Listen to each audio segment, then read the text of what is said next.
ಮಲಿನ ತೊಳೆವ ಜ್ಯೋತಿ ಹೃದಯ ಶುದ್ಧಗೊಳಿಪ ಜ್ಯೋತಿ ಹೃದಯ ಶುದ್ಧಗೊಳಿಪ ಜ್ಯೋತಿ ಭವದ ಭೀತಿ ಹರಿವ ಜ್ಯೋತಿ ಭವದ ಭೀತಿ ಹರಿವ ಜ್ಯೋತಿ ಜ್ಯೋತಿ ಬೆಳಗಿಸು ಆತ್ಮ ಜ್ಯೋತಿ ಬೆಳಗಿಸು.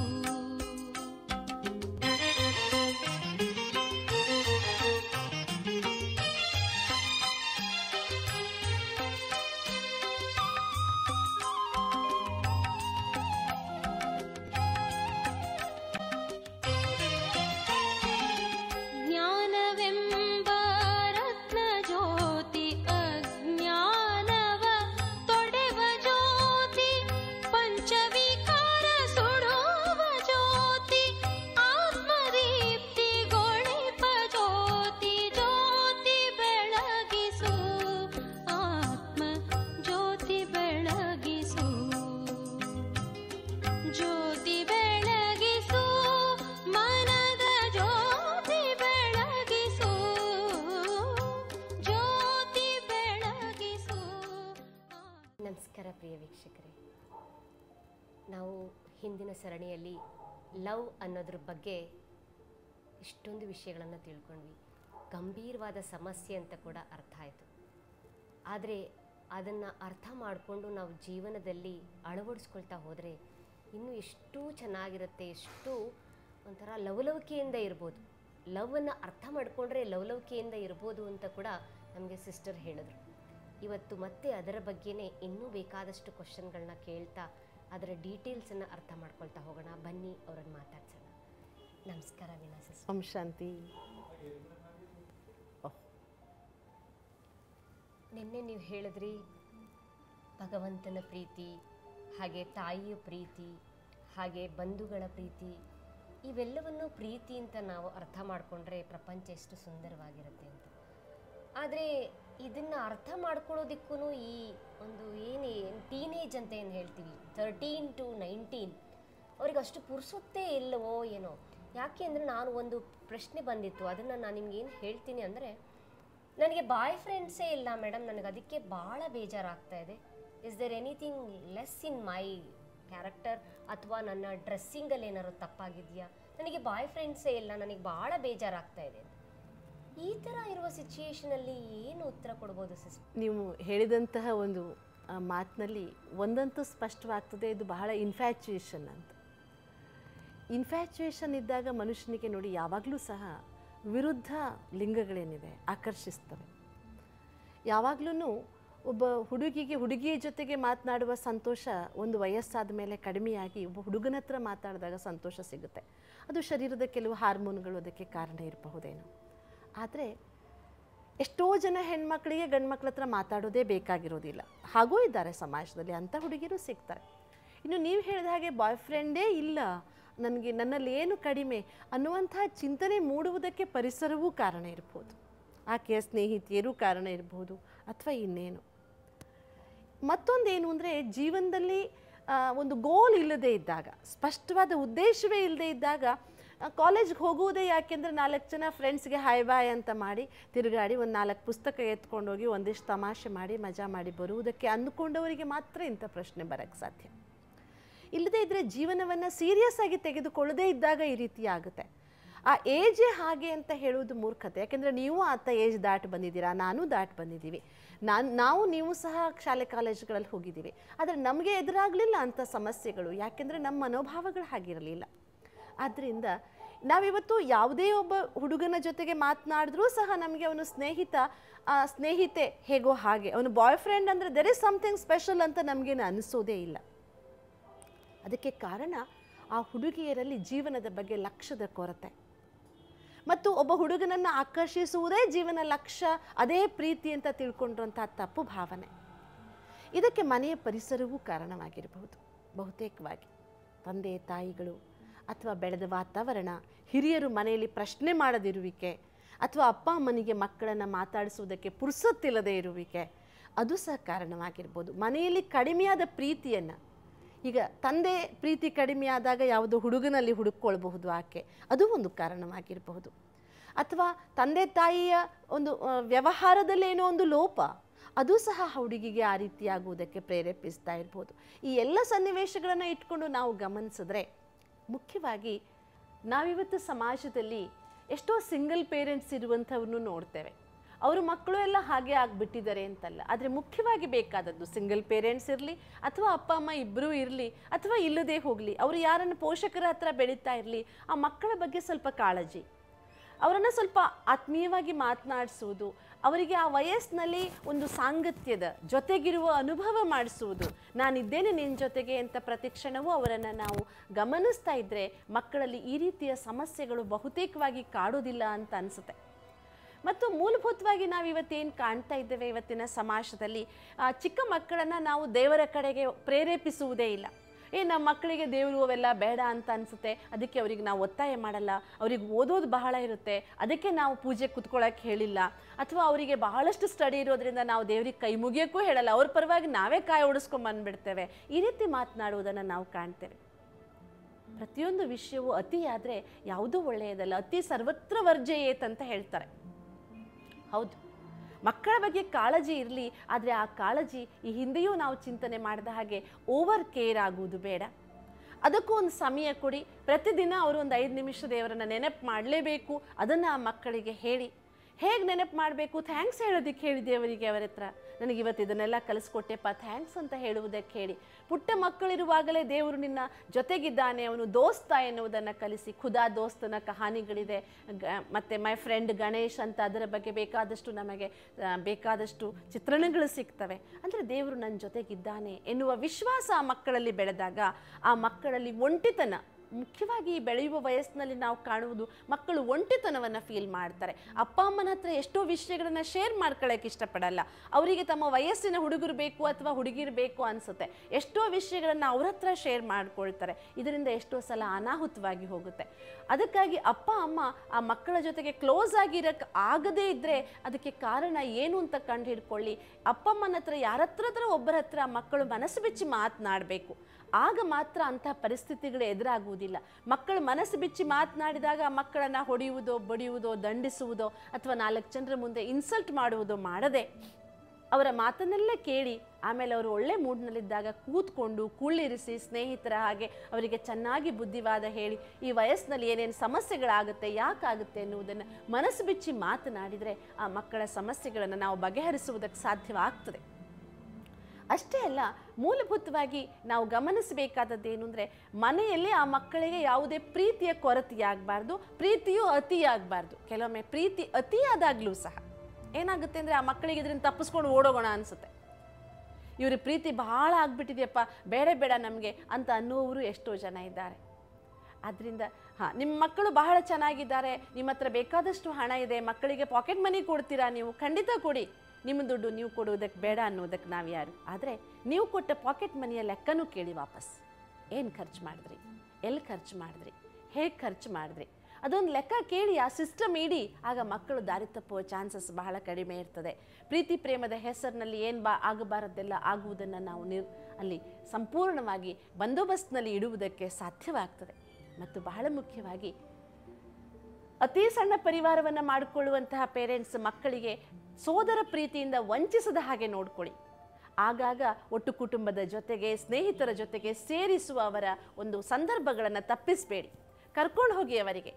ಆಗ ಏನಾಗುತ್ತೆ, ಸೋದರ ಪ್ರೀತಿ, ಬಂಧುಗಳ ಪ್ರೀತಿ ಇದು ಆ ಮಕ್ಕಳಲ್ಲಿ ಹೊರಗಿನ ಅಟ್ರಾಕ್ಷನನ್ನು ಕಡಿಮೆ ಮಾಡುತ್ತೆ. ವಯಸ್ಸಿನ ವಯೋಮಾನದ ಆಕರ್ಷಣೆ ಕಡಿಮೆ ಆಗುವುದಕ್ಕೆ ಸಾಧ್ಯವಾಗ್ತದೆ.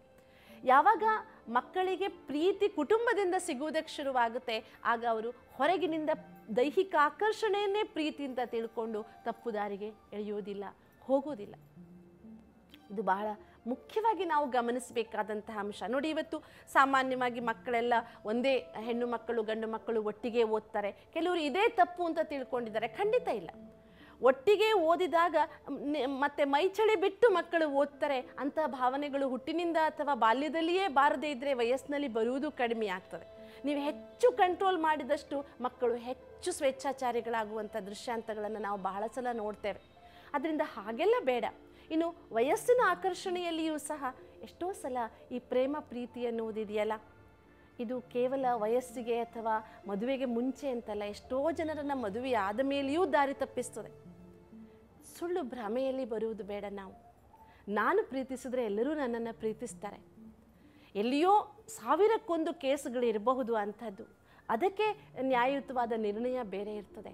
ಅದರಿಂದ ಎಷ್ಟೋ ಸಲ ಏನಾಗುತ್ತೆ ಅಂದರೆ, ದುಡಿಮೆ ಅನ್ನುವುದು ಇವತ್ತು ಮನುಷ್ಯನಿಗೆ ಒಂದು ರೀತಿ ಅಡಿಕ್ಷನ್ ಆಗಿಬಿಟ್ಟಿದೆ. ಅದಕ್ಕೆ ಹೇಳ್ತಾರೆ workaholic is dangerous then alcoholic ಅಂತ. ಕೆಲಸ ಕೆಲಸ ಕೆಲಸ ಕೆಲಸ, ಒಬ್ರಿಗೊಬ್ರ ಹತ್ರ ಮಾತಾಡೋಕ್ಕೆ ಪುರುಸತ್ತಿಲ್ಲ. ಹಗಲಿಗೆ ಹೆಂಡತಿ ಡ್ಯೂಟಿ, ರಾತ್ರಿ ಗಂಡನ ಡ್ಯೂಟಿ, ಒಂದು ಅರ್ಧ ಗಂಟೆಯೂ ಒಬ್ಬರನ್ನೊಬ್ಬರು ಭೇಟಿ ಆಗುವುದಿಲ್ಲ. ಇಂಥ ಸಂದರ್ಭದಲ್ಲಿ ಇನ್ನು ಮೂರನೆಯವನನ್ನು ಹುಡುಕಿಕೊಳ್ಳುವಂತಹ ಸಾಧ್ಯತೆ ಬಹಳಷ್ಟಿರ್ತದೆ. ಅಂಥದ್ದನ್ನು ಬಾರದ ಹಾಗೆ ಕುಟುಂಬ ಕಾಳಜಿ, ಪರಸ್ಪರರಿಗಾಗಿ ಸಮಯ, ಒಬ್ಬರ ಮನಸ್ಸನ್ನು ಒಬ್ಬರು ಅರ್ಥ ಮಾಡಿಕೊಳ್ಳುವುದಕ್ಕೆ ಸಮಯ, ಒಟ್ಟಿಗೆ ಕೂತು ಊಟ ಮಾಡುವುದು, ಇದರ ಕಡೆ ಹೆಚ್ಚು ಗಮನವನ್ನು ಹರಿಸಬೇಕಾದ ಅವಶ್ಯಕತೆ ಬಹಳಷ್ಟಿದೆ ಇವತ್ತಿನ ದಿನಗಳಲ್ಲಿ. ಆದರೆ ಇದನ್ನು ನಾವು ನಮ್ಮ ಫ್ಯಾಮಿಲಿ ಲೈಫನ್ನು ನೆಗ್ಲೆಕ್ಟ್ ಮಾಡಿಕೊಂಡು ಆಮೇಲೆ ನಾವಿನ್ನೇನನ್ನೂ ಮಾಡುವುದಕ್ಕೆ ಆಗೋದಿಲ್ಲ. ಆದ್ದರಿಂದ ಬಾಲ್ಯದಿಂದ ಬೆಳೆಯುವ ಪ್ರೀತಿ ಅಥವಾ ಕಳೆದುಕೊಂಡ ಪ್ರೀತಿಯನ್ನು ಹೊರಗಡೆ ಹುಡುಕುವಂತಹ ಅವಕಾಶವಾಗದೇ ಇರಲಿ ಎನ್ನುವುದು ಬಹಳ ಮುಖ್ಯವಾದ ಈ ಒಂದು ನಿಮ್ಮ ಒಂದು ಪ್ರಶ್ನೆ ಏನಿತ್ತು ಅದಕ್ಕೆ ಸರಿಯಾದ ಉತ್ತರ ಅಂತ ನಮ್ಗೆ ಅನಿಸುತ್ತೆ. ಬಹಳ ಚೆನ್ನಾಗಿ ತಿಳಿಸ್ಕೊಟ್ರಿ. ಈಗಿನ ಒಂದು ನ್ಯೂಕ್ಲಿಯರ್ ಫ್ಯಾಮಿಲಿ ಏನಿದೆ ಅದು ನ್ಯೂಕ್ಲಿಯರ್ ಬಾಂಬ್ ಆಗ್ತಾ ಇದೆ ಅಂತ ಕಾಣುತ್ತೆ. ಯಾಕೆಂದರೆ ಇಬ್ಬರೇ ಇರ್ತಾರೆ ಅಥವಾ 3 ಜನ ಇರ್ತಾರೆ, ಒಬ್ರಿಗೊಬ್ಬರು ಭೇಟಿ ಮಾಡೋದಕ್ಕೂ ಮೆಸೇಜ್ ಕೊಟ್ಕೊಂಡು ಭೇಟಿ ಮಾಡಬೇಕಾಗಿದೆ, ಪತಿ ಪತ್ನಿಗೆ ಅಪಾಯಿಂಟ್ಮೆಂಟ್ ಕೊಡಬೇಕಾಗಿದೆ, ಅಷ್ಟರ ಮಟ್ಟಿಗೆ ಬ್ಯುಸಿ ಆಗಿಬಿಟ್ಟಿದ್ದಾರೆ. ಮತ್ತು ಇನ್ನೊಂದು ಪ್ರಶ್ನೆ ಏನು ಬಂದಿದೆ ಅಂತಂದರೆ, ನಮ್ಮ ಅತ್ತೆ ನಮ್ಮ ಪತಿ ಇರೋವಾಗ ನನ್ನ ಹತ್ರ ಚೆನ್ನಾಗಿ ಮಾತಾಡ್ತಾರೆ, ನನ್ನ ಪತಿ ಆ ಕಡೆ ಹೋಗ್ತಿದ್ದಾಗೆ ನನ್ನನ್ನು ಬಾಯಿಗೆ ಬಂದಂಗೆ ಮಾತಾಡ್ತಾರೆ. ಯಾಕೆ ಈ ರೀತಿ ಮಾತಾಡ್ತಾರೆ? ಯಾಕೆ ಈ ರೀತಿ ಆರ್ಟಿಫಿಷಿಯಲ್ ಆಗಿ ಮಾತಾಡ್ತಾರೆ? ಅದೇ ನನ್ನ ಪತಿ ಬಂದ ತಕ್ಷಣ ನಾನೇನಾದ್ರು ಹೀಗೆ ಹೇಳಿದ್ರೆ, ಇಲ್ಲ ಎಲ್ಲ ನಮ್ಮ ತಾಯಿ ಎಷ್ಟು ಚೆನ್ನಾಗಿ ಮಾತಾಡ್ತಾ ಇದ್ದಾರೆ, ನೀನು ಸುಳ್ಳು ಹೇಳ್ತಿದೀಯಾ ಅಂತಾರೆ. ಇದು ಯಾತಕ್ಕೋಸ್ಕರ ಆ ರೀತಿ ಅತ್ತೆ ಬಿಹೇವ್ ಮಾಡ್ತಾ ಇದ್ದಾರೆ? ಅಥವಾ ಇದನ್ನು ಅದು ಸೊಸೆ ಆದವಳು ಅರ್ಥ ಮಾಡ್ಕೊಳ್ತಿಲ್ವಾ? ಏನು ಪ್ರಾಬ್ಲಮ್ ಆಗಿದೆ ಸಿಸ್ಟರ್? ಹಾಂ, ನಾವಿಲ್ಲಿ ಪ್ರೀತಿಯ ವಿಷಯವನ್ನೇ ಏನು ಮಾತಾಡ್ತಾ ಇದ್ದೀವಿ, ಇಲ್ಲಿಯೂ ಸಹ ಬಂದಿರುವುದು ಅದೇ. ಇಲ್ಲಿ ಪ್ರೀತಿ ಮೋಹವಾಗಿ ಬದಲಾಗಿ ಹೋಗಿದೆ. ತಾಯಿಯಾದವಳಿಗೆ ಸೊಸೆ ಬಂದಾಗ ಮಗನನ್ನು ಸೊಸೆ ನನ್ನಿಂದ ಇಲ್ಲಿ ದೂರ ಮಾಡಿಬಿಡ್ತಾಳೇನೋ. ಯಾಕೆಂದರೆ ಇವತ್ತು ನೀವೇ ಹೇಳಿದ್ರಿ, ಪುಟ್ಟ ಪುಟ್ಟ ಕುಟುಂಬಗಳು, ಒಬ್ಬನೇ ಮಗ ಇರ್ತಾನೆ, ಆ ಮಗನೂ ದೂರ ಹೋಗಿಬಿಟ್ರೆ ಅನ್ನುವ ಭಯ. ಇಷ್ಟು ದಿನ ನನ್ನೇ ಮಾತಾಡಿಸ್ತಿದ್ದ, ನನಗೆ ಅಮ್ಮ ಊಟ ಬಡಿಸು ಅಂತಿದ್ದ, ಅಮ್ಮ ನನ್ನ ತಾಯಿಯಲ್ಲಿ ಅಂತ ಕೇಳ್ತಿದ್ದ, ಈಗ ಹೆಣ್ತಿನ ಕೇಳ್ತಾನೆ ಅಂತ. ಅದು ವಯೋಸಹಜವಾದ ಬದಲಾವಣೆ ಅನ್ನುವುದನ್ನು ತಾಯಿಯೂ ಸ್ವೀಕರಿಸ್ತಾ ಇಲ್ಲ. ಅಥವಾ ಅದರ ಜೊತೆಗೆ ಸೊಸೆಯಾದವಳ ವರ್ತನೆಯೂ ಎಲ್ಲಾದರೂ ಹಾಗೆ ಕಾರಣವಾಗಿದೆಯಾ? ಎಲ್ಲಿಯಾದರೂ ಆಕೆಯ ಅಂಥ ಮಾತುಗಳು ಕೇಳಿ ಬಂದಿದೆಯಾ? ಈ ಅತ್ತೆ ನಮಗೆ ಏನು ಹೇಳ್ತೀರಿ ನೀವು, ಸಾರಲ್ಲಿ ಕರ್ಬೇವಿದ್ದ ಹಾಗೆ ಅಂತ ಏನಾದರೂ ಸೊಸೆ ಎಲ್ಲಾದರೂ ಮಾತಾಡಿದಾಳ? ಯಾಕಂದರೆ ಈಕೆ ನಮಗೆ ಮುಳ್ಳಾಗ್ತಾ ಇದ್ದಾಳೆ ಅನ್ನುವ ಭಾವನೆ ಆಕೆಯಲ್ಲಿ ಏನಾದರೂ ಮೂಡಿದ್ದಿದ್ರೆ, ಇವಳನ್ನು ಪಕ್ಕಕ್ಕೆ ಸರಿಸೋಣ ಅಂತ ಆಕೆ ಯೋಚನೆ ಮಾಡಿದರೆ, ಈ ಸೊಸೆಯನ್ನು ಅತ್ತೆ ದ್ವೇಷಿಸ್ತಾಳೆ, ಅತ್ತೆಯನ್ನು ಸೊಸೆ ದ್ವೇಷಿಸ್ತಾಳೆ. ಇಲ್ಲೊಂದು ಗಮನಿಸಬೇಕಾದದ್ದೇನು ಅಂದರೆ, ತಾಯಿ ಮಗನ ಮದುವೆಯಾದಾಗ ಮನೆಗೆ ಬರುವವಳು ಮಹಾಲಕ್ಷ್ಮಿ ಅಂತ ಸ್ವೀಕರಿಸಿ, ಇನ್ನೊಂದು ಹೆಣ್ಣು ಮಗಳಿದ್ದರೆ ನಾನು ಎಷ್ಟು ಪ್ರೀತಿಸ್ತಿದ್ದೆ ನನ್ನ ಮಗಳನ್ನು, ಅದೇ ರೀತಿಯಾಗಿ ಈ ಸೊಸೆಯೂ ಮನೆಗೆ ಮಗಳಾಗಿ ಬಂದಿದ್ದಾಳೆ ಅಂತ ತಿಳ್ಕೊಂಡ್ಬಿಟ್ರೆ, ಆ ಮಗಳಾದವಳು ತನ್ನ ಮಗನ ಪ್ರೀತಿಯನ್ನು ಬೇರೆ ಕಡೆ ತಗೊಂಡು ಹೋಗೋದಕ್ಕೆ ಸಾಧ್ಯವಿಲ್ಲ ಎನ್ನುವ ವಿಶ್ವಾಸವನ್ನು ಇಟ್ಕೊಂಡ್ರೆ ಈ ರೀತಿಯ ಒಂದು ಸಮಸ್ಯೆ ಬರೋದಿಲ್ಲ. ಅದೇ ರೀತಿಯಾಗಿ ಬೇರೆ ಮನೆಯಿಂದ ಈ ಮನೆಗೆ ಬಂದಂತಹ ಸೊಸೆಯಾಗಿ ಬಂದಂಥವಳು ಸಹ ತಾಯಿ ಮಗನನ್ನು ಅಥವಾ ತಂದೆ ಮಕ್ಕಳನ್ನು ಬೇರ್ಪಡಿಸುವಂಥ ಕೆಲಸವನ್ನು ಮಾಡದೇ ಇದ್ದರೆ, ಯಾಕೆಂದರೆ ಈ ಗಂಡ ನನಗೆ ಸಿಗುವುದಕ್ಕೆ ತಾಯಿ ತಂದೆ ಕಾರಣ, ಅವರಿಲ್ಲದೇ ಇದ್ದರೆ ಇವನೇನು ಆಕಾಶದಿಂದ ಬರ್ತಿರಲಿಲ್ಲ ಎನ್ನುವಂಥ ಒಂದು ಸಾಮಾನ್ಯ ತಿಳುವಳಿಕೆ ಹೆಂಡತಿಯಾದವಳಿಗಿದ್ದರೆ, ನಾನು ನನ್ನ ಗಂಡ ಎನ್ನುವ ಭಾವನೆ ಅಷ್ಟೇ ಅಲ್ಲದೆ, ಮೊದಲೆಲ್ಲ ಒಂದು ಹೆಣ್ಣು ಒಬ್ಬರ ಮನೆಗೆ ಮದುವೆಯಾಗಿ ಹೋಗ್ತಿದ್ರೆ ಒಬ್ಬ ಗಂಡನಿಗೆ ಹೆಂಡತಿಯಾಗಿ ಅಷ್ಟೇ ಹೋಗ್ತಿರ್ಲಿಲ್ಲ, ಆ ಕುಟುಂಬದ ಸೊಸೆಯಾಗಿ ಹೋಗ್ತಿದ್ಲು, ಮನೆಯ ಮಹಾಲಕ್ಷ್ಮಿಯಾಗಿ ಹೋಗ್ತಿದ್ಲು. ಮೊದಲು ಇಡೀ ಕುಟುಂಬವನ್ನು ಪ್ರೀತಿಸ್ತಿದ್ಲು, ಆಮೇಲೆ ಗಂಡನನ್ನು ಪ್ರೀತಿಸ್ತಿದ್ಲು. ಇವತ್ತು ಹಾಗಿಲ್ಲ, ಕುಟುಂಬ ಬೇಕಾಗಿಲ್ಲ, ಅವರಿಗೆ ಗಂಡ ಮಾತ್ರ ಬೇಕು. ಈ ರೀತಿಯ ಮನೋಭಾವ ಏನು ಬದಲಾಗಿದೆ. ಹಾಗಾಗಿ ಅತ್ತೆ ಸೊಸೆಯ ಸಂಬಂಧ ಯಾವಾಗಲೂ ನಮ್ಮ ಕಾವ್ಯಗಳಲ್ಲಿ ಅತ್ತೆ ಸೊಸೆಯ ಸಂಬಂಧವನ್ನೇನು ಮಧುರವಾಗಿ ಯಾರೂ ಚಿತ್ರಿಸಿಲ್ಲ, ಎಲ್ಲಿಯೋ ಒಂದೊಂದು ಅಪವಾದಗಳಿರಬಹುದು. ಆದರೆ ನಾವಿವತ್ತು ಇದನ್ನೇ ಅಪವಾದ ಮಾಡಬಹುದು ಗೊತ್ತಾ? ಯಾಕೆಂದರೆ ಇವತ್ತು ಪುಟ್ಟ ಪುಟ್ಟ ಕುಟುಂಬಗಳು ನೂರಾರು ಕಷ್ಟದ ದಿನಗಳೇನು ಇಲ್ಲವೇ ಇಲ್ಲ. ಇರುವ ಒಬ್ಬಳು ತಾಯಿಯೋ ತಂದೆಯೋ ಇರ್ತಾರೆ, ಅವರನ್ನು 4 ದಿನ ಪ್ರೀತಿಯಿಂದ ನೋಡ್ಕೊಂಡ್ಬಿಟ್ರೆ ಆಶೀರ್ವಾದವೂ ಸಿಕ್ಕುತ್ತೆ. ಮತ್ತು ಇವರಿಗೆ ಒಬ್ಬರೇ ಇಡೀ ದಿನ ದೆವ್ವದ ಹಾಗೆ ಮನೇಲಿ ಇರುವುದಕ್ಕಿಂತ ಒಬ್ಬ ಜನ ಇರ್ತಾರೆ ಜೊತೆಗೆ.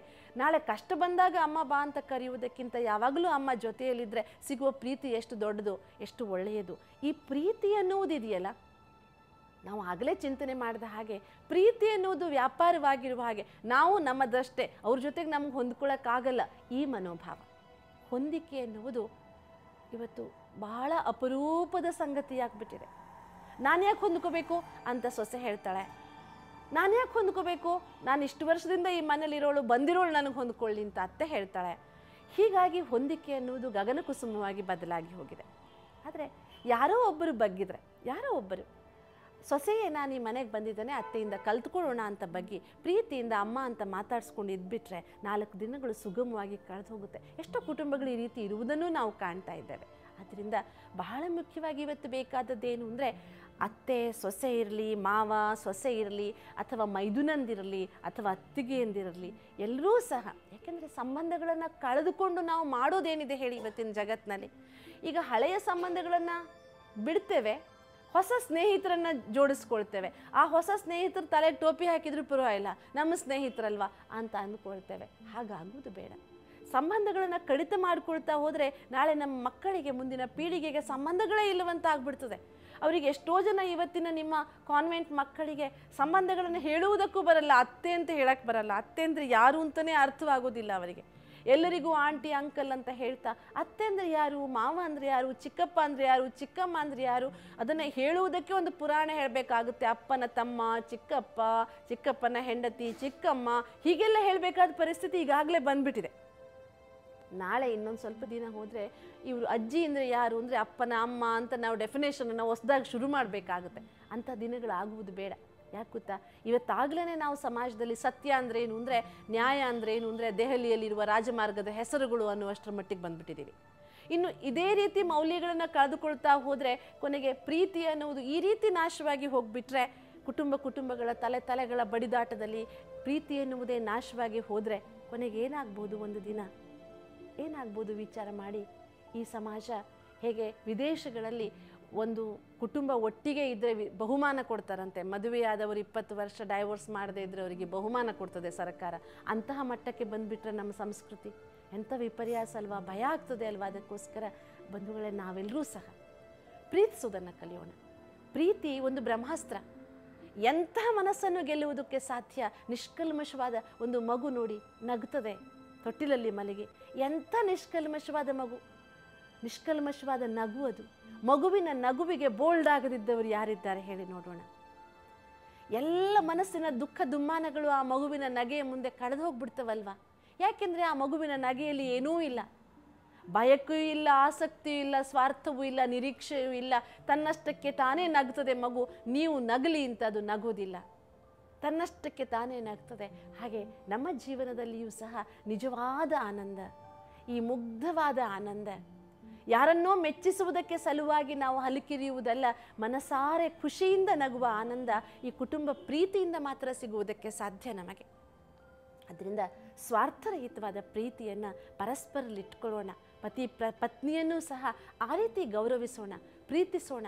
ಕೇವಲ ದೈಹಿಕ ಸಂಬಂಧಕ್ಕಾಗಿ ಅಲ್ಲ ಇದು ಅನ್ನುವುದನ್ನು ಅರ್ಥ ಮಾಡಿಕೊಂಡು ನಾವು ಒಂದೇ ಗಾಡಿಯ 2 ಚಕ್ರಗಳು ಎನ್ನುವುದನ್ನು ಅರ್ಥ ಮಾಡಿಕೊಂಡಾಗ ಜೀವನ ತುಂಬ ಸುಂದರವಾದ ಪ್ರಯಾಣವಾಗಿ, ತುಂಬ ಸುಂದರವಾದ ಯಾತ್ರೆಯಾಗಿ, ತುಂಬ ಸುಂದರವಾದ ಪಿಕ್ನಿಕ್ ಅಂತ ನಮಗೆ ಅನ್ನಿಸ್ತದೆ.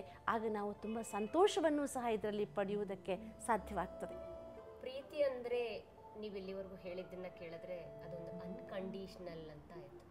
ಎಕ್ಸ್ಪೆಕ್ಟ್ ಮಾಡಬಾರ್ದು. ನೀವೊಂದು ಎಕ್ಸಾಂಪಲ್ ಕೊಟ್ರಿ, ಮಗು ನಗುತ್ತೆ, ಅದು ಯಾರೇ ನಗಲಿ ಬಿಡಲಿ ತನ್ನ ಪಾಡಿಗೆ ನಗತ್ತೆ ಅಂತ. ಹಾಗೆ ನಾವು ಜೀವನದಲ್ಲಿ ಯಾರಾದರೂ ಇಷ್ಟಪಡಲಿ, ಏನಾದರೂ ಮಾಡಲಿ, ಆದರೆ ನಾನು ಮಾತ್ರ ನನಗೆ ಇಷ್ಟ ಆಗುವ ಹಾಗೆ ಅನ್ನೋ ರೀತಿಯಲ್ಲಿ ನಾನು ಡ್ರೆಸ್ ಮಾಡ್ಕೊಳ್ಳೋದು ಅಥವಾ ನನಗೆ ಏನು ಬೇಕು ಅಂತ ಗೋಲನ್ನು ಸಿದ್ಧ ಮಾಡ್ಕೊಳ್ಳೋದು ಬಹಳ ಮುಖ್ಯ ಅಂತ ನಿಮ್ಮಿಂದ ನನಗೆ ಅರ್ಥ ಆಯಿತು. ಇನ್ನೊಂದು ಪ್ರಶ್ನೆ ಏನಪ್ಪ ಅಂತಂದರೆ, ನನಗೆ ನನ್ನ ಪತಿ ನನ್ನನ್ನು ಪ್ರೀತಿಸ್ತಾನೋ ಇಲ್ವೋ ಅಂತ ನನಗೆ ಅನುಮಾನ ಆಗ್ತಾ ಇದೆ. ಯಾಕೆ ಅಂದರೆ ನನ್ನ ಹತ್ರ ಕೂತ್ಕೊಂಡು ಮಾತಾಡೋದೇ ಇಲ್ಲ, ಯಾವಾಗ ನೋಡಿದ್ರು ಫೋನಲ್ಲಿ ಮಾತಾಡ್ತಿರ್ತಾರೆ. ಆದರೆ ನಾನೇನಾದ್ರು ಹತ್ರ ಬಂದು ಕೂತ್ಕೊಂಡ್ರೆ ಆ ಫೋನ್ ತೊಗೊಂಡು ಆಚೆಗೆ ಹೊರಟೋಗ್ತಾರೆ. ಅಂದರೆ ಬೇರೆ ಯಾರ ಹತ್ರನಾರು ಅವರು ಮಾತಾಡ್ತಿದ್ದಾರಾ ಅಥವಾ ಏನಾದರೂ ಅವರೇನಾದ್ರು ರಿಲೇಶನ್ಶಿಪ್ ಇಟ್ಕೊಂಡಿದ್ದಾರಾ ಅಂತ ನನಗೆ ಅನುಮಾನ ಬರುತ್ತೆ ಅಂತ ಆಕೆ ಹೇಳ್ತಾರೆ. ಸೊ ಇದು ಯಾವ ಥರ ಇದಕ್ಕೆ ಉತ್ತರ ಕೊಡ್ಬೋದು ಸಿಸ್ಟರ್? ಹಾಂ, ನೋಡಿ, ಈ ಹಿಂದೆಯೂ ಸಹ ನಾವು ವಿಚಾರ ಮಾಡಿದ್ವಿ. ಪ್ರೀತಿ ವಿಶ್ವಾಸದ ಬುನಿಯಾದ್ ಫೌಂಡೇಶನ್ ಮೇಲೆ ನಿಂತಿದೆ. ಎಲ್ಲಿಯೋ ಹುಟ್ಟಿ ಬೆಳೆದ ಎರಡು ಜೀವಗಳು ವಿಶ್ವಾಸದ ತಳಹದಿಯಲ್ಲಿ ಪ್ರೀತಿಯ ಸಂಕೋಲೆಯಲ್ಲಿ ಬಂಧಿಸಲ್ಪಟ್ಟಿರ್ತಾರೆ. ಇಲ್ಲಿ ವಿಶ್ವಾಸವೇ ಹೋಯಿತು ಅಂದರೆ ಬಹಳ ಕಷ್ಟ ಜೀವನದಲ್ಲಿ. ಮತ್ತು ಯಾರೇ ಪರಸ್ಪರ ಪತಿಯಾಗಿರಲಿ ಪತ್ನಿಯಾಗಿರಲಿ, ನಾನು ನಿನ್ನನ್ನು ಪ್ರೀತಿಸ್ತೀನಿ ಅಂತ ಪದೇ ಪದೇ ಹೇಳುವ ಅವಶ್ಯಕತೆ ಇಲ್ಲ. ಅದು ಇನ್ಫ್ಯಾಚುಯೇಷನ್ ಲವ್ನಲ್ಲಿ ಇರ್ತದೆ. ಐ ಲವ್ ಯು ಅಂತ ಪದೇ ಪದೇ ಹೇಳುವಂಥದ್ದು. ಇದು ಒಂದು ಪಾಶ್ಚಿಮಾತ್ಯ ಸಂಸ್ಕೃತಿಯ ಅಂಧಾನುಕರಣೆ. ನೋಡಿ, ಎಷ್ಟೋ ಜನ ಅಜ್ಜ ಅಜ್ಜಿಯಂದ್ರ ಕಣ್ಣಲ್ಲಿ ನಾವು ನೋಡ್ತೇವೆ, ವಯಸ್ಸಾಗಿ ಹೋಗಿರುತ್ತೆ. ಆ ಅಜ್ಜನ ಬಗ್ಗೆ ಅಜ್ಜಿಗೆ ಎಷ್ಟು ಕಾಳಜಿ ಇರುತ್ತೆ. ಊಟ ಮಾಡಿದ್ರಾ ಇಲ್ವಾ, ಅವ್ರಿಗೆ ಬಿಸಿ ನೀರು ಕೊಟ್ರಾ ಇಲ್ವಾ, ಆ ಕಣ್ಣಲ್ಲೊಂದು ಪ್ರೀತಿ ಇರುತ್ತೆ. ಆ ಪ್ರೀತಿ ಅದು ದೈಹಿಕ ಆಕರ್ಷಣೆ ಇಲ್ಲ. ಅವರು ಸಾಕಷ್ಟು ಮುದುಕಾಗ್ಬಿಟ್ಟಿದ್ದಾರೆ, ಅವರಿಗೆ ಯಾವ ದೈಹಿಕ ಸಂಬಂಧಗಳಿಲ್ಲ. ಆದರೆ ಆ ಕಾಳಜಿ, ಆ ಕಳಕಳಿ, ಆಕೆ ಏನು ಪದೇ ಪದೇ ಅಜ್ಜಿ ಹೇಳ್ತಾಳ ಐ ಲವ್ ಯು ಅಜ್ಜ ಅಂತ ಹೇಳೋದಿಲ್ಲ. ಆದರೆ ಆ ಪ್ರೀತಿ ಇದೆ ಅನ್ನೋದು ವರ್ತನೆಯಲ್ಲಿ ಗೊತ್ತಾಗುತ್ತೆ. ಅಷ್ಟು ಅರ್ಥ ಮಾಡ್ಕೊಳಕ್ಕಾಗಲ್ವಾ ಪ್ರೀತಿ ಇದೆಯೋ ಇಲ್ವೋ ನನ್ನ ಗಂಡನಿಗೆ ಅಂತ? ಯಾಕೆ ಆಗ್ತಿಲ್ಲ ಅಂದರೆ ಇವರದು ನಿಜವಾದ ಪ್ರೀತಿ ಇದೆಯೋ ಇಲ್ವೋ ಅನ್ನೋದು ನಮಗೆ ಸಂಶಯ ಬರುತ್ತೆ ಒಮ್ಮೊಮ್ಮೆ. ಇನ್ನೂ ಬಹಳ ಮುಖ್ಯವಾಗಿ ಬೇಕಾದದ್ದು ಏನು ಅಂದರೆ ಟ್ರಸ್ಟ್, ವಿಶ್ವಾಸ ಅನ್ನುವಂಥದ್ದು ಜೀವನದಲ್ಲಿ ಬೇಕೇ ಬೇಕು.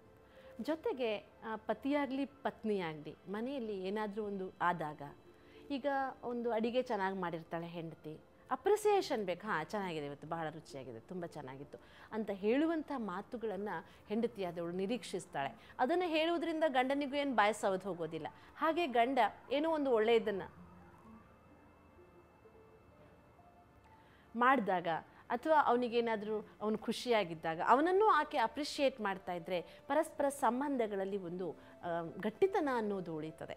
ಇಲ್ಲಿ ನಾನು ಪ್ರೀತಿಸ್ತೀನಿ ಅಂತ ಹೇಳಬೇಕಾಗಿಲ್ಲ, ಆದರೆ ಅವರು ಮಾಡಿದ ಕೆಲಸವನ್ನು ಮೆಚ್ಚಿಕೊಳ್ಳುವುದಿದೆಯಲ್ಲ, ಇದು ಸಹ ಪ್ರೀತಿಯನ್ನು ಸೂಚಿಸ್ತದೆ.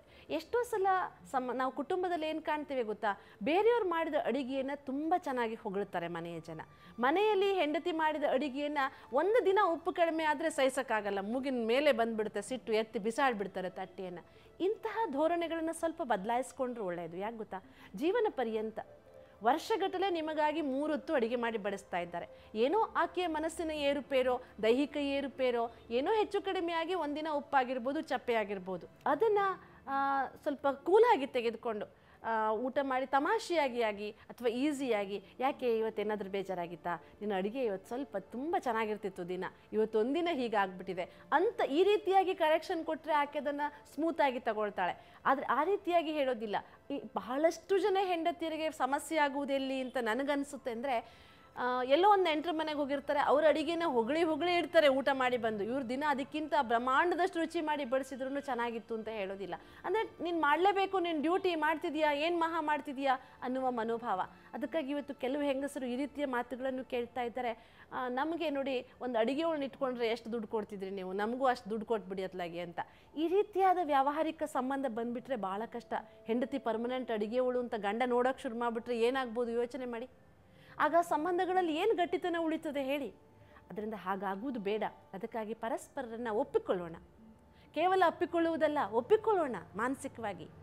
ಪ್ರೀತಿಸುವುದನ್ನು ಕಣ್ಣಿನಿಂದ, ಮೆಚ್ಚುಗೆಯಿಂದ, ವ್ಯವಹಾರದಿಂದ ಒಡಮೂಡಿಸೋಣ. ಆಗ ಸಂಬಂಧ ಗಟ್ಟಿಯಾಗ್ತಾ ಹೋಗ್ತದೆ. ನನಗೆ ನೀನು, ನಿನಗೆ ನಾನು ಅಂತ. ಈ ಸಂಬಂಧ ಗಟ್ಟಿಯಾಗುವುದಕ್ಕೆ ಮಧ್ಯದಲ್ಲಿ ನಾವು ಸ್ವಲ್ಪ ಮಟ್ಟಿನ ದೈವಿಕತೆಯನ್ನು ಇಟ್ಕೊಳ್ಳೋಣ. ಪರಸ್ಪರ ಇಬ್ಬರೂ ಸೇರಿ ಕೂತ್ಕೊಂಡು 1-2 ನಿಮಿಷ ಒಂದು ಒಳ್ಳೆಯ ವಿಚಾರಗಳನ್ನು ಮಾತನಾಡುವ, ಒಳ್ಳೆಯ ವಿಚಾರಗಳ ವಿನಿಮಯ ಮಾಡಿಕೊಳ್ಳುವ, ಅಥವಾ ಮಕ್ಕಳ ಬಗ್ಗೆ, ಭವಿಷ್ಯದ ಬಗ್ಗೆ ಒಳ್ಳೊಳ್ಳೆಯ ಚಿಂತನೆಗಳನ್ನು ಮಾಡುವಂತಹ, ಅಥವಾ ಎಲ್ಲರೂ ಸೇರಿ ಒಂದು ದಿನ ದೇವಸ್ಥಾನಕ್ಕೆ ಹೋಗುವಂಥದ್ದು, ಸತ್ಸಂಗಕ್ಕೆ ಹೋಗುವಂತಹ ಒಂದು ಮನೋಭಾವಗಳನ್ನು ಬೆಳೆಸ್ಕೊಂಡ್ರೆ ನಮ್ಮಲ್ಲಿ ಈ ದೈಹಿಕವಾದ ಶಕ್ತಿ ಕಡಿಮೆ ಆಗ್ತಾ ಇದ್ರೂ ದೈವಿಕ ಶಕ್ತಿ ಜಾಸ್ತಿ ಆದಾಗ, ದಿವ್ಯತೆ ಜಾಸ್ತಿ ಆದಾಗ ಪರಸ್ಪರ ಸಂಬಂಧಗಳು ಇನ್ನಷ್ಟು ಬಿಗಿಯಾಗ್ತವೆ. ಹಾಗಾಗದೇ ಇದ್ದಾಗ ನೋಡಿ, ನಮ್ಮ ಹಿಂದಿನ ಸಂಪ್ರದಾಯಗಳಲ್ಲಿ ಏನು ಮಾಡ್ತಾರೆ ಅಂದರೆ, ಪೂಜೆ ಪುನಸ್ಕಾರಗಳನ್ನು ಮಾಡ್ತಾ ಗಂಡ ಹೆಂಡತಿಯನ್ನು ಒಟ್ಟಿಗೆ ಕೂರಿಸಿ ಪೂಜೆ ಮಾಡಿಸುವುದು. ಯಾಕೆ ಇವೆಲ್ಲ ಸಂಪ್ರದಾಯಗಳು ಬಂತು? ಹೆಂಡತಿ ಮಾಡಿದ್ರೆ ಹೆಂಡತಿಗೆ, ಗಂಡ ಮಾಡಿದ್ರೆ ಗಂಡನಿಗೆ. ಒಬ್ಬರು ಮಾಡಿದರೆ ಇಬ್ಬರಿಗೂ ಬರುವುದಂತೂ ಖಂಡಿತ ಸುಳ್ಳು. ಆದರೂ ಒಟ್ಟಿಗೆ ಕೂರಿಸಿ ಇಬ್ಬರ ಮೂಲಕ ಯಾಕೆ ಮಾಡಿಸ್ತಾರೆ ಅಂದರೆ, ಈ ಜೀವನ ಎನ್ನುವ ಗಾಡಿಯ ನಾವು ರಥದ 2 ಗಾಲಿಗಳು ನಾವು ಒಟ್ಟುಗೂಡಿ ಹೋಗೋಣ, ದೇವರ ಹೆಸರಿನಲ್ಲಿ ಒಟ್ಟಿಗೆ ಕೂತ್ಕೊಳ್ತೀವಿ, ಪಕ್ಕ ಪಕ್ಕ ಕೂತ್ಕೊಂಡು ದೇವರನ್ನು ಪ್ರಾರ್ಥಿಸ್ತೀವಿ, ಈ ಕುಟುಂಬದ ಒಳಿತು ನಮ್ಮ ಒಳಿತು ಅಂತ ತಿಳ್ಕೊಳ್ತೀವಿ. ಎಂತಹ ಉತ್ತಮವಾದಂಥ ಸಂಯೋಜನೆಯನ್ನು ಹಿರಿಯರು ಮಾಡಿದ್ದಾರೆ. ಆ ಒಂದು ಪೂಜೆಯ ಹೆಸರಿನಲ್ಲಿ ಅವತ್ತು ರಜೆ ಹಾಕ್ಕೊಂಡು ಇಡೀ ದಿನ ರಿಲ್ಯಾಕ್ಸ್ ಆಗಿ ಗಂಡ ಮನೆಯಲ್ಲಿರ್ತಾನೆ, ಮಕ್ಕಳ ಜೊತೆಗೆ ನೆಂಟರ ಜೊತೆಗೆ ಮಾತನಾಡ್ತಾನೆ, ಒಂದು ಆತ್ಮೀಯವಾದಂಥ ಸಂಬಂಧ ಏರ್ಪಡ್ತದೆ. ಆದ್ದರಿಂದ ನಾವೆಲ್ಲರೂ ಸಹ ಹುಟ್ಟಿದ ಆರಭ್ಯ ನಿಷ್ಕಲ್ಮಶವಾದ ನಿಸ್ವಾರ್ಥವಾದ ತೀರಿಸಲೇಯಾಗದ ತಾಯಿಯ ಪ್ರೀತಿಯನ್ನು ಪಡೆದು ಬೆಳೆದಿದ್ದೀವಿ. ತಂದೆಯ ವಾತ್ಸಲ್ಯವನ್ನು ಹಂಚಿಕೊಂಡು ಬೆಳೆದಿದ್ದೀವಿ. ಜೀವನ ಕೊಟ್ಟ ದೇವರ ಪ್ರತಿ ಕ್ಷಣದ ರಕ್ಷಣೆಯಲ್ಲಿ ಬೆಳೆದಿದ್ದೀವಿ. ಈ ರಕ್ಷಣೆ, ಈ ಪ್ರೀತಿ ನಮ್ಮ ಜೀವನದಲ್ಲಿ ಸದಾ ಇರಲಿ. ನಾವು ಈ ಜಗತ್ತನ್ನು ಪ್ರೀತಿಸೋಣ, ಸಮಾಜವನ್ನು ಪ್ರೀತಿಸೋಣ. ಮನುಷ್ಯ ಎಲ್ಲರನ್ನೂ ಪ್ರೀತಿಸುವುದನ್ನು ಕಾಮವನ್ನಾಗಿ ಬದಲಾಯಿಸ್ಕೊಳ್ಳೋದು ಬೇಡ. ದೈಹಿಕ ಆಕರ್ಷಣೆಯೇ ಜೀವನವಲ್ಲ ಅನ್ನುವುದನ್ನು ಅರ್ಥ ಮಾಡಿಕೊಂಡು ನಿಜವಾದ ಪ್ರೀತಿಯಿಂದ, ಪ್ರೇಮದಿಂದ, ಪ್ರೇಮ ಸಾಗರನಾದ, ಜಗತ್ತನ್ನೆಲ್ಲ ಪ್ರೀತಿಸುವ, ಜಗತ್ತನ್ನೆಲ್ಲ ತನ್ನದನ್ನಾಗಿ ನೋಡುವ, ನಮಗೆಲ್ಲರಿಗೂ ಪ್ರೀತಿಯನ್ನು ಪಾಲನೆಯನ್ನು ಕೊಡುವಂಥ ಭಗವಂತನನ್ನು ಸದಾ ನಮ್ಮ ಜೊತೆಗೆ ಸ್ಮರಿಸಿ ಆ ಪ್ರೀತಿಯ ಶಕ್ತಿಯನ್ನಾಗಿ ಬದಲಾಯಿಸ್ಕೊಳ್ಳೋಣ. ಪ್ರೇಮವನ್ನು ಒಂದು ರಕ್ಷಾ ಕವಚವನ್ನಾಗಿ ಬದಲಾಯಿಸ್ಕೊಳ್ಳೋಣ ಅಂತ ನಾವೆಲ್ಲರೂ ಆಶಿಸೋಣ ಅಲ್ವಾ? ಈ ಒಂದು ಟಾಪಿಕ್ ಬಗ್ಗೆ ಮಾತಾಡ್ತಾ ಇದ್ದರೆ ನಾವೊಂದು ಮೆಗಾ ಸೀರಿಯಲ್ಲೇ ಮಾಡ್ಬೋದು ಅಂತ ಅನಿಸುತ್ತೆ ಸಿಸ್ಟರ್. ಯಾಕೆ ಅಂದರೆ ಎಷ್ಟೆಷ್ಟು ನಾವು ಇದ್ರ ಬಗ್ಗೆ ತಿಳುವಳಿಕೆಯನ್ನು ತಿಳ್ಕೊಳ್ತಾ ಹೋಗ್ತೀವಿ, ಎಷ್ಟೆಷ್ಟು ಹೇಳ್ತಾ ಹೋಗ್ತೀವಿ, ಆದಷ್ಟು ಆ ವೈಬ್ರೇಷನ್ ಅಟ್ಲೀಸ್ಟ್ ಇದು ಹೋದ ಕಡೆಯೆಲ್ಲ ಅಟ್ಲೀಸ್ಟ್ ಈ ಪಾಸಿಟಿವ್ ವೈಬ್ರೇಷನ್ ಹೋಗುತ್ತೆ ಅಂತ ನನ್ನ ಒಂದು ಅನಿಸಿಕೆ. ಯಾಕೆಂದರೆ ನೀವು ಕಡೆಯಲ್ಲಿ ಹೇಳಿದ್ರಿ ಲವ್ ಈಸ್ ಒಂದು ಎನರ್ಜಿ ಅಂತ. ಪ್ರೀತಿ ಅನ್ನುವಂಥದ್ದು ಒಂದು ಶಕ್ತಿ, ಒಂದು ಎನರ್ಜಿ, ಮತ್ತು ಅದನ್ನು ನಾವು ರಕ್ಷಾ ಕವಚವಾಗಿ ಮಾಡ್ಕೊಳ್ಳೋಣ. ಇಟ್ ಈಸ್ ಎ ಸೆಕ್ಯೂರಿಟಿ ಥರ ಇರುತ್ತೆ ಅಂತ ತುಂಬ ಚೆನ್ನಾಗಿ ತಿಳಿಸ್ಕೊಟ್ರಿ. ಇನ್ನೂ ನಾವು ಸಮಯ ಇದ್ದರೆ ಇನ್ನೂ ತುಂಬ ಕೇಳ್ಬೋದಾಗಿತ್ತು. ಮುಂದೆ ಬರುವಂಥ ಸರಣಿಗಳಲ್ಲಿ ನಾವು ಅವಕಾಶವನ್ನು ಮಾಡಿಕೊಂಡು ಇನ್ನೂ ವಿಷಯಗಳನ್ನು ತಿಳ್ಕೊಳ್ಳೋಣ. ತುಂಬ ಧನ್ಯವಾದಗಳು ವೀಣಾ ಸಿಸ್ಟರ್. ಓಂ ಶಾಂತಿ. ಹೇಳಿದ್ರಲ್ವಾ ವೀಕ್ಷಕರೇ, ಎಷ್ಟು ಸುಂದರವಾಗಿತ್ತು. ಈ ಒಂದು ಪ್ರೀತಿ ಅನ್ನುವಂತಹ ವರ್ಡ್ ಇಡೀ ಪ್ರಪಂಚಕ್ಕೆ ಸಾರುವ ಹಾಗೆ ಸಿಸ್ಟರ್ ವೀಣಾ ಅವರು ಮಾತಾಡಿದ್ದಾರೆ. ನಾವು ಕೂಡ ನಮ್ಮ ಜೀವನದಲ್ಲಿ ತಂದೆ ತಾಯಿಯನ್ನು ಪ್ರೀತಿಸೋಣ, ಸೋದರ ಸೋದರಿಯನ್ನು ಪ್ರೀತಿಸೋಣ, ವಿದ್ಯೆಯನ್ನು ಪ್ರೀತಿಸೋಣ, ಗುರು ಹಿರಿಯರನ್ನು ಪ್ರೀತಿಸೋಣ, ಆಧಾರವನ್ನು ಮಾಡೋಣ, ಹಾಗೆ ಪ್ರೀತಿಸ್ತಾ ಹೋಗೋಣ. ಮೊದಲು ನಮ್ಮನ್ನು ನಾವು ಪ್ರೀತಿಸ್ಕೊಳ್ಳೋದನ್ನು ಕಲ್ತ್ಕೋಬೇಕು ಅಂತ ವೀಣಾ ಸಿಸ್ಟರ್ ಅವರು ಫೌಂಡೇಶನ್ ಪಾಯಿಂಟನ್ನು ಹೇಳಿಕೊಟ್ರು. ಯಾಕಂದರೆ ಪ್ರೀತಿ ಅನ್ನುವಂಥದ್ದು ದೇಹಕ್ಕೆ ಸಂಬಂಧಪಟ್ಟಿದ್ದಲ್ಲ, ಇದು ದೈವಿಕವಾಗಿ ಅದು ಪರಿವರ್ತನೆ ಆಗಬೇಕು. ಹೇಗೆ ಮಗು ಯಾರ ಒಂದು ಕಂಡೀಷನ್ನು ನೀನು ನಕ್ಕರೆ ನಾನು ನಗ್ತೀನಿ ಅಂತ ನಗಲ್ಲ ಅನ್ನೋ ಪಾಯಿಂಟನ್ನು ತುಂಬ ಚೆನ್ನಾಗಿ ಹೇಳಿದ್ರು. ಎಷ್ಟೊಂದು ಉದಾಹರಣೆಗಳನ್ನು ಕೊಟ್ಟರು. ನಾವೀಗ ಅದನ್ನು ಅಳವಡಿಸ್ಕೊಂಡು ನಾವು ಕೂಡ ನಮ್ಮನ್ನು ಪ್ರೀತಿಸ್ತಾ, ಪ್ರಪಂಚವನ್ನೂ ಪ್ರೀತಿಸ್ತಾ, ಎಲ್ಲರನ್ನೂ ಪ್ರೀತಿಸ್ತಾ, ಆ ಪರಮಾತ್ಮನನ್ನೂ ಪ್ರೀತಿಸ್ತಾ ನಮ್ಮನ್ನು ನಾವು ಶ್ರೇಷ್ಠರನ್ನಾಗಿ ಮಾಡ್ಕೊಳ್ಳೋಕ್ಕೆ ಇದೊಂದೇ ದಾರಿ ಅಂತ ನನಗನ್ಸುತ್ತೆ. ಮತ್ತೊಮ್ಮೆ ತಮಗೆಲ್ಲರಿಗೂ ನಮಸ್ಕಾರ.